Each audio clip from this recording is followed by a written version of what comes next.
et Kizo, merci d'être avec nous. Donc je vais vous demander de vous présenter tout d'abord en quelques mots. Yann Morvan, photographe.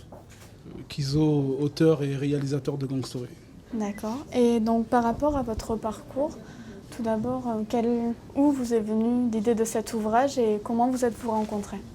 Moi, l'idée de cet ouvrage fait suite d'une expérience personnelle. C'est-à-dire que j'ai connu le phénomène de bande. Et une fois, je me suis posé une seule question qui est qu'est-ce qui fait que nous rentrons en conflit avec des personnes qui me ressemblent. Quand je dis qui me ressemblent, c'est-à-dire je parle de classe sociale, je parle de vraiment une situation sociale qui fait que je tombais toujours sur des personnes qui nous ressemblaient. Et à partir de là, j'ai essayé de comprendre pourquoi, les raisons. Donc j'ai parlé avec des anciens, eux, qui ont fait partie des bandes. J'ai mené une enquête, je suis tombé sur des skins fascistes, parce qu'à un moment, il fallait que je puisse avoir la parole de raisonnement de tout le monde.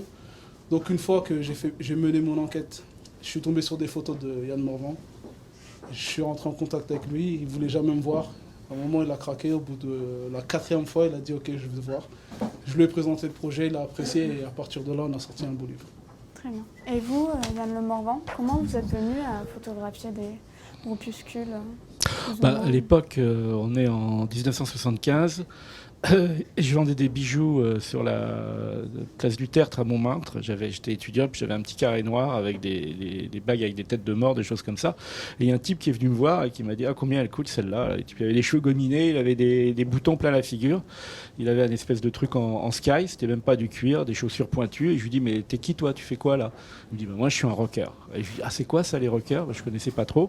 Il m'a dit « Ouais, nous on est les plus forts, on aime la musique. » Et je dis « Ah, j'aimerais bien faire une photo. » Et j'étais chez lui, il était un garçon boucher, il travaillait dans une chambre de bonne. On est en juin 75 et ça a commencé comme ça.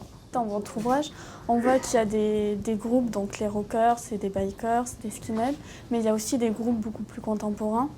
Donc le style vestimentaire a changé, les revendications politiques ont changé. Et du coup, j'aimerais savoir pourquoi vous les avez choisis de tout mettre dans le même livre. Est-ce que vous avez voulu être exhaustif ou est-ce que c'est parce que vous considérez qu'il y a une forme de filiation dans la transgression de ces groupes? Tout simplement parce que lorsqu'on retrace l'histoire des bandes, on parle bien d'histoire, on est obligé de prendre tout type de bande, tout groupe. On part des rockers jusqu'à aujourd'hui.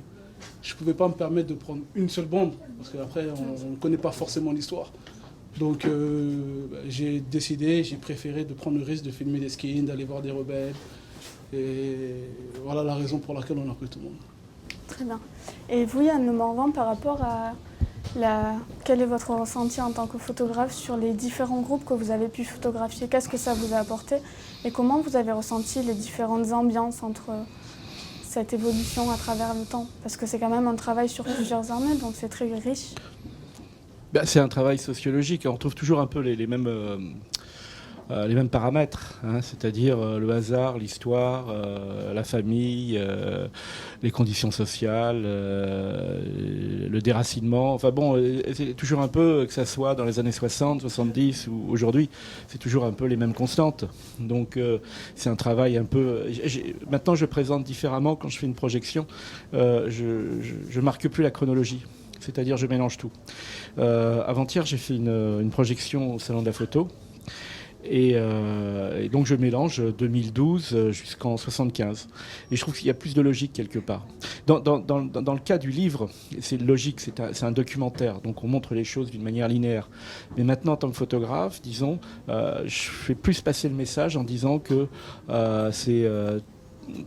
toute époque, toute race confondue, quoi. Il n'y a pas de différence. Il n'y a pas de différence entre un immigré italien et un immigré africain. C'est-à-dire, c'est toujours les mêmes personnages, c'est-à-dire qui se retrouvent dans les mêmes conditions sociales et qui réagissent de la même façon.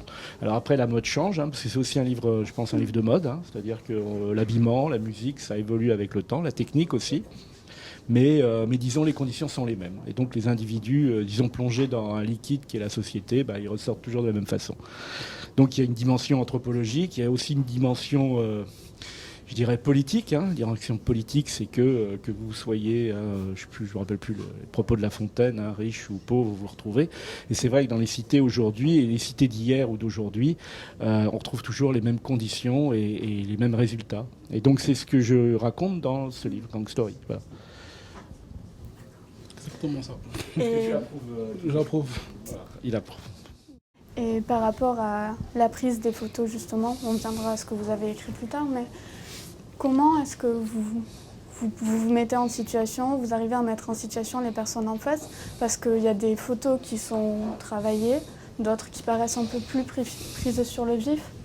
Du coup. Ça, c'est une question pour moi. Il y a différentes époques. Hein. J'ai commencé dans les années 70.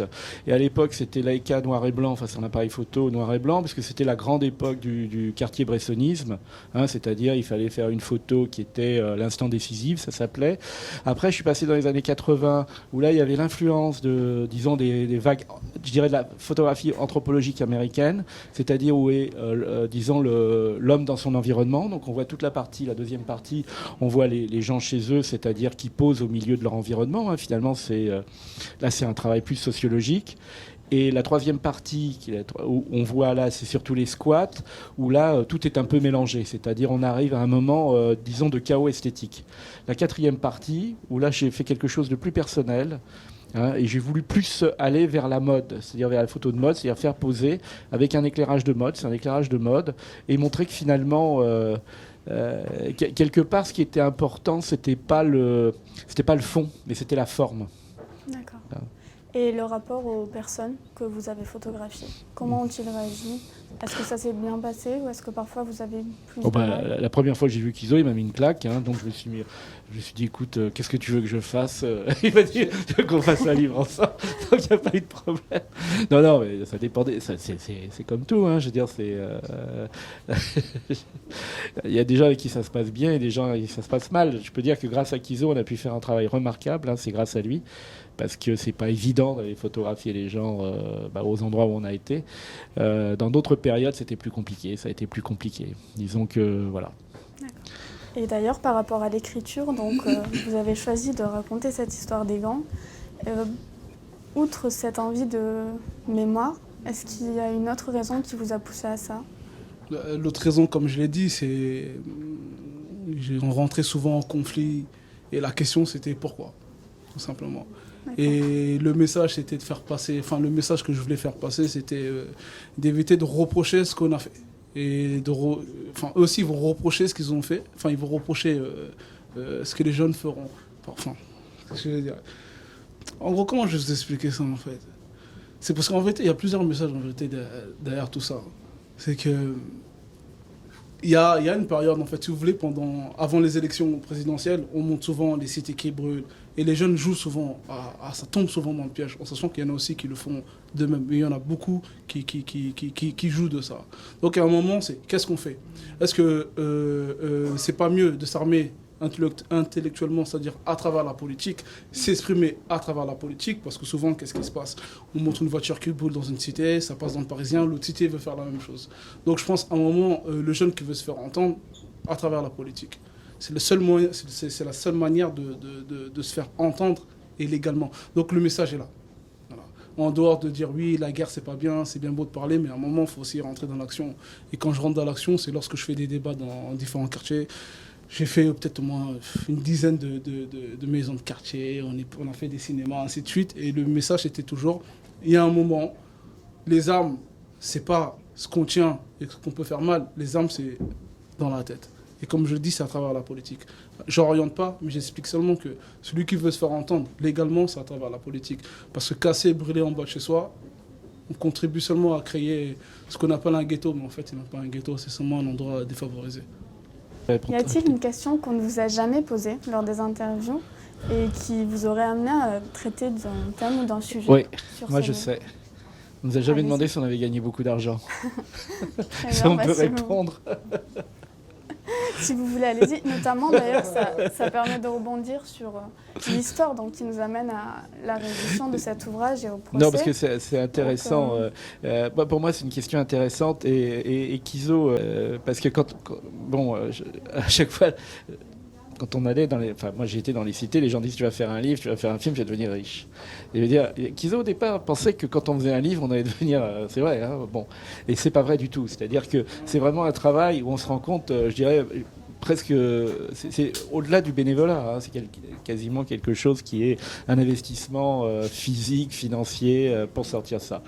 Et je crois que c'est plus Et donc, on ne nous pose jamais cette question. Il y a toujours, disons, ils ont fait un livre, voilà, ils ont...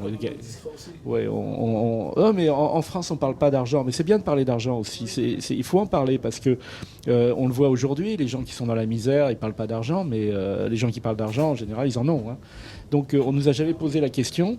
Et non, on ne gagne pas d'argent en faisant ce type de livre, mais c'est indispensable. Il faut qu'on le fasse. Et il y a tout un tas d'autres sujets aussi qui sont comme ça, qui doivent être traités, qui ne le sont pas. Et ici, on est dans des rayons photos. Et quand je vois les livres de photos, je ne les citerai pas, mais il y a 90% qui sont des livres qui sont faits pour plaire, pour rassurer, et qui ne correspondent pas à la réalité du monde. Hein. Les pin-up, j'en vois très peu en France en ce moment, à part la télévision.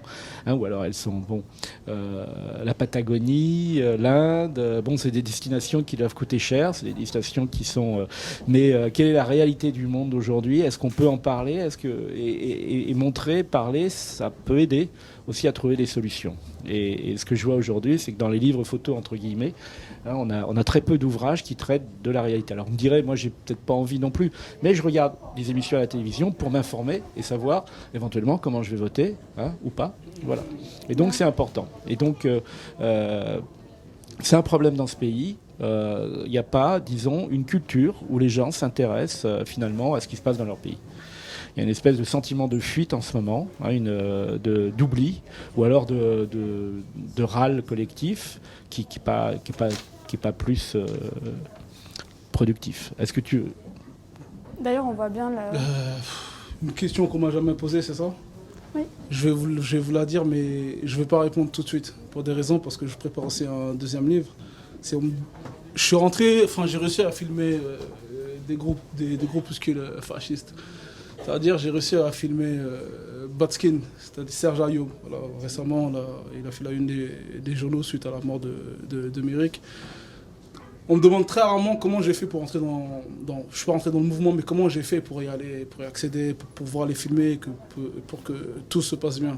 Mais tout ce que je peux dire pour une personne qui souhaite faire un projet, il faut seulement être courageux, faire son travail, et pas se dire « ouais, il va m'arriver quelque chose ». J'aime le travail que je fais, j'ai pris les risques, parce que je pense que c'est un travail de mémoire que beaucoup de personnes doivent comprendre et entendre, parce qu'on fait beaucoup l'amalgame et on crée des différences par rapport à ça. Moi, je sais que par rapport à Gang Story, si vous pouvez regarder, je fais des séries web qui s'appellent Green Glen Park et aujourd'hui No Joke Training. C'est une manière de montrer le quartier autrement et de dire qu'aujourd'hui on peut être tous ensemble, mais à travers un sport, à travers le sport, à travers tout type de discipline. Et faire comprendre aussi qu'une bande, c'est pas forcément des gens qui sont obligés de rentrer en conflit. Une bande, c'est aussi un groupe, déjà c'est un groupe de pairs qui partagent, qui peuvent s'amuser, qui peuvent passer à autre chose. Donc pour revenir, on me pose rarement cette question-là. Et pour l'instant, j'ai du mal à répondre. Le jour que je vais répondre, putain, ça va faire mal. Ça va faire très mal.